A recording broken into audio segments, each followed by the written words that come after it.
નમસ્કાર દર્શક મિત્રો, માલણ તેમાં આપનું સ્વાગત છે. પ્લીઝ પૂરો વિડીયો જોજો, લાઇક કરજો, શેર કરજો અને અમારી ચેનલને સબસ્ક્રાઇબ કરજો. BAPS સ્વામિનારાયણ સંસ્થાના 15,666 બાળકો અને બાલિકાઓએ સત્સંગ દીક્ષા ગ્રંથના 315 સંસ્કૃત શ્લોકોના મુખપાઠ સાથે સર્જ્યો અનોખો ઇતિહાસ. BAPS સ્વામિનારાયણ સંસ્થાના મહુવા ક્ષેત્રમાં સમાવેશ પામતા મહુવા, રાજુલા અને ઉના શહેરના કુલ 61 બાળકો અને બાલિકાઓએ સત્સંગ દીક્ષા ગ્રંથના સંસ્કૃત શ્લોકો મુખપાઠ કરી પુરાણોની આ પરંપરાને પુનઃ જાગૃત કરી બતાવી. આજના આધુનિક યુગમાં ઇલેક્ટ્રોનિક ગેજેટ્સની દુનિયામાં લોકો ભારતીય સંસ્કૃતિની મુખપાઠની પરંપરાને ભૂલી ગયા છે.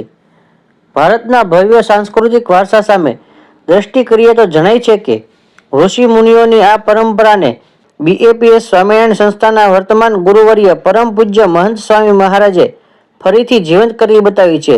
ગત વર્ષે દિવાળીના દિવસો દરમિયાન ગોંડલ અક્ષરદેરીમાં તેઓએ સંકલ્પ કરેલો કે 10,000 બાલ બાલિકાઓ સત્સંગ દીક્ષા ગ્રંથન મુખપાઠ કરે. પરમ પૂજ્ય મહંત સ્વામી મહારાજની આજ્ઞાથી BAPS સ્વામિનારાયણ સંસ્થાની બાળ પ્રવૃત્તિ દ્વારા ગત વર્ષથી 8500થી અધિક બાળ બાલિકાઓ સેન્ટરના 17,500થી અધિક બાળ બાલિકા કાર્યકર્તાઓએ વેદ, ઉપનિષદ અને પુરાણોની આ સિદ્ધિ અને શાશ્વત સનાતન હિન્દુ પરંપરાનું પુનરાવર્તન કરવાનું મુખપાઠ અભિયાન શરૂ કર્યું.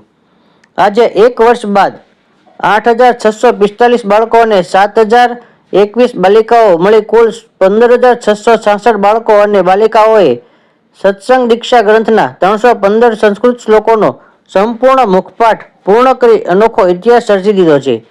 આ મુખપાઠ યજ્ઞમાં 3 વર્ષથી 13 વર્ષ સુધીના બાળકો અને બાલિકાઓ જોડાયા હતા.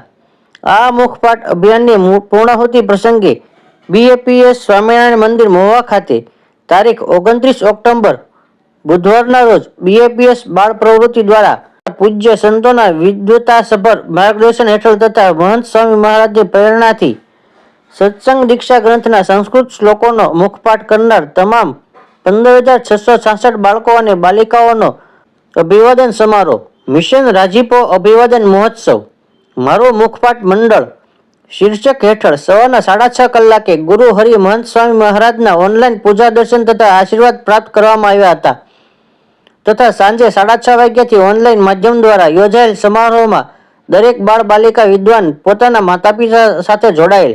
આ અભિવાદન સમારોહમાં પરમ પૂજ્ય મહંત સ્વામી મહારાજે આ તમામ બાળકો પર અંતરના આશીષ વરસાવી વિશિષ્ટ સ્મૃતિઓ આપવામાં આવી. મહુવા BAPS સ્વામિનારાયણ મંદિર ખાતે યોજાયેલ આ સમગ્ર કાર્યક્રમ બાળ મંડળના સંચાલક શ્રી કાર્યકરો તથા સંતોના માર્ગદર્શન હેઠળ સફળતાપૂર્વક પૂર્ણ થયેલ. અને અત્રે ઉલ્લેખનીય છે કે દર અઠવાડિયે વિવિધ સેન્ટરોમાં યોજાતી બાળ બાલિકા સભા દ્વારા ભારતીય સંસ્કૃતિમાં રહેલ સનાતન અને આધ્યાત્મિક જીવન મૂલ્યો શીખી રહ્યા છે, જ્યાં સહનશીલતા, નિષ્ઠા, કરુણા, ક્ષમા અને આત્મવિશ્વાસ જેવા ગુણોનું બાળ માનસમાં સિંચન દ્વારા સંસ્કારયુક્ત જીવન જીવવાની પ્રેરણા પ્રાપ્ત કર્યા છે. તો તેનો પણ લાભ લેવા માટે આગ્રહપૂર્વક જણાવવામાં આવ્યું હતું.